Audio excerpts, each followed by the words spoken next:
Habitualmente en esta época del año empiezan a aparecer estas actitudes casi que son histeriqueos de la industria, en el sentido de preocuparse porque los productores supuestamente estamos haciendo un acopio indebido de nuestra producción. Por un lado, como si fuera una obligación, el tener que vender inmediatamente lo que uno está recolectando. Y por otro lado, desconociendo absolutamente cuál es la dinámica real de esta época del año en que estamos en plena cosecha de productos agrícolas.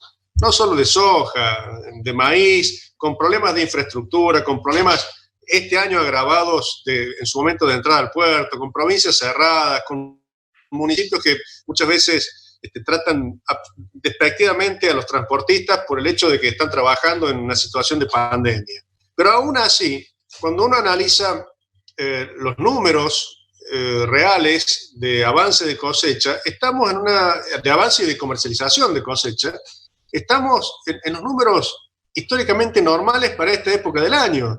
Lo que pasa es que gran parte de este reclamo que hace la industria es de una mercadería que todavía no se ha cosechado, que está en los campos pero está en planta, no está embolsada. Estamos en plena actividad de cosecha. Y en esta época puntual, lo que nosotros recolectamos, estamos, en la medida que se puede, por todas estas situaciones de logística y de infraestructura, estamos entregando y comercializando para afrontar deudas, obligaciones que tenemos de pago de insumos, cuota de crédito de maquinaria, cuotas de tarjetas agro, arrendamientos, de modo que la posibilidad real de acopiar en este momento es mínima o nula directamente. Primero tenemos que hacer frente a todo eso, que son compromisos asumidos al momento de la siembra, y después recién ver la posibilidad de planificar. ¿Qué te parecen las medidas económicas de Fernández? ¿Son acertadas? Bueno, a ver, en parte sí, en parte no. Indudablemente dentro del marco de esta pandemia, nosotros entendemos que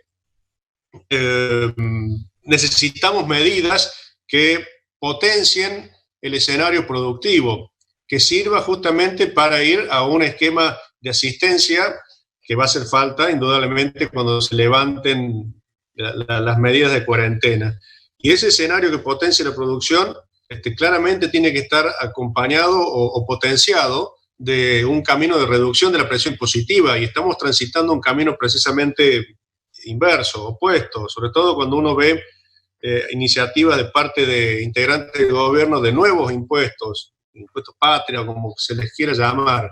Esto acompañado del incremento de este diferencial de tipo de cambio, que siempre es nocivo para la producción, está produciendo un golpe realmente en la línea de flotación de las empresas productoras.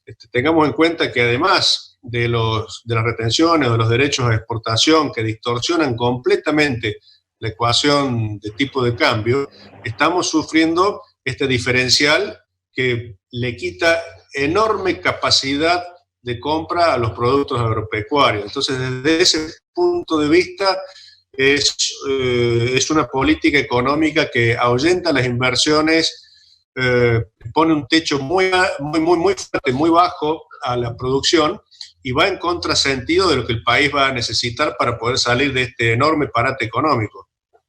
Por un lado tenemos un dólar oficial que está más o menos estancado, y por otra parte el dólar blue a unos 120 pesos. ¿A ustedes cómo les impacta esta diferencia?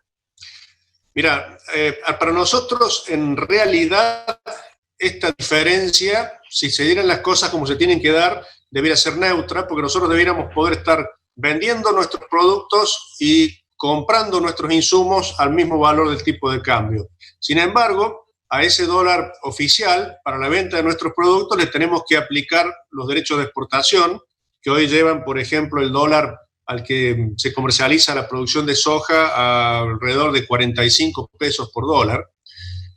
Y al momento de reponer insumos, lamentablemente, los valores del tipo de cambio van confluyendo rápidamente hacia los valores de este dólar MEP o dólar blue.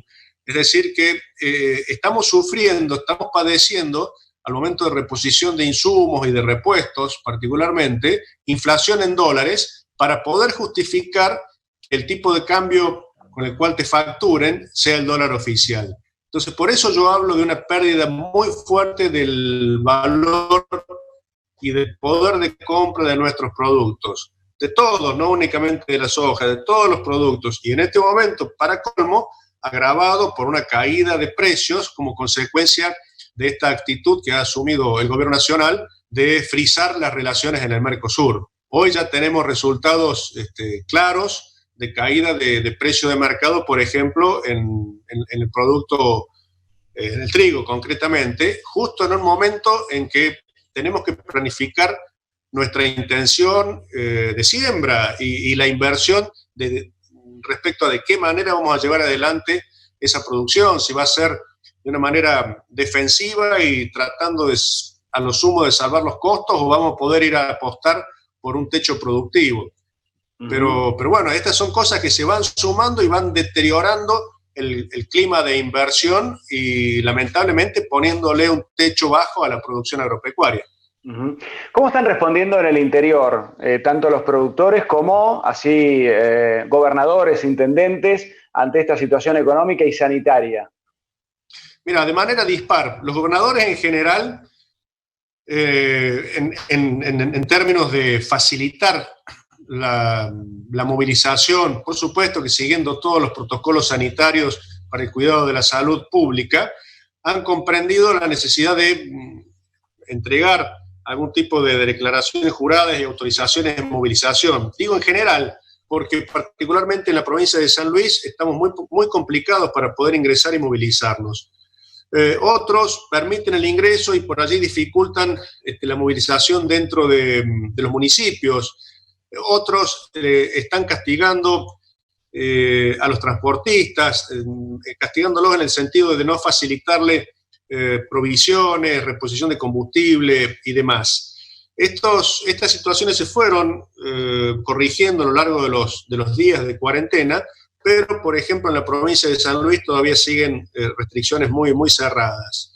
Y desde el punto de vista económico, hay intendentes que han aprovechado esta situación para incrementar las tasas, por ejemplo, en materia de pasos dentro de la localidad, o las tasas portuarias, que terminan repercutiendo directamente sobre el productor, amparándose en una necesidad de recaudación adicional por esta situación de pandemia, que en definitiva termina generando lo que nosotros estamos pidiendo que no ocurra, un incremento en la presión tributaria, ¿no? Atento a que antes de la pandemia hubo un paro agropecuario muy importante. ¿Cuál es la situación ahora? Digo, obviamente no van a hacer un paro en este momento, pero ¿cuáles son las conversaciones que se están llevando a cabo en el marco de la mesa de enlace, por ejemplo, ¿no? De lo que se podría peticionar en este momento, o lo que se podría llegar a venir, ¿no? Mira, un poco de todo esto de lo que estamos hablando. Hemos tenido al menos 3 reuniones virtuales con el ministro Basterra como comisión de enlace luego del cese de comercialización y luego de toda esta situación de cuarentena, a donde evidentemente se entienden las circunstancias diferentes que está viviendo el país, pero eso no significa arrear banderas de reclamos que ya casi pasan a ser históricas. Nosotros seguimos con la misma problemática que planteábamos antes de la situación de coronavirus, a la que se le suman todas estas otras circunstancias que terminan agravándola, más allá de que se haya en mayor o menor medida permitido seguir trabajando a un sector que es considerado vital para la provisión de alimentos. Entonces nosotros tenemos que dejar muy en claro, y así lo venimos haciendo, de que a la problemática que teníamos pre-coronavirus se le suma toda esta situación adicional que termina agravando la situación, ¿no?